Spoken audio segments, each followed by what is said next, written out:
Poďte si so mnou urobiť vlny s touto Karl Lagerfeld Roventa kulmou na vlasy. Dlho sme to nemali vlasové video, chcem ukázať a pripomenúť túto kulmu, ak by ste chceli. Teraz na to má za 44 €, je zlacnená, je strašne super. Viete si tam nastaviť typy tých vln, či chcete výraznejšie alebo jemnejšie. Naozaj to trvá až 10 minút, a to je vám dosť veľa vlasov, 10 až 15 minút. A držím niekoľko sekúnd a potom tam, kde sa vlastne končí táto vlna, tak tam nadväzujem s tou kulbou ďalej, aby boli plynulé tie vlnky takto.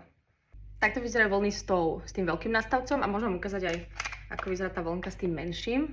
Takto vyzerá tá jemnejšia vlna. Môžete si nechávať tie spodky také, že rovnejšie, že vyzerá to prirodzenejšie trošku. Čo je super, že môžete vidieť, že tie vlasy sa brutálne lesknú potom.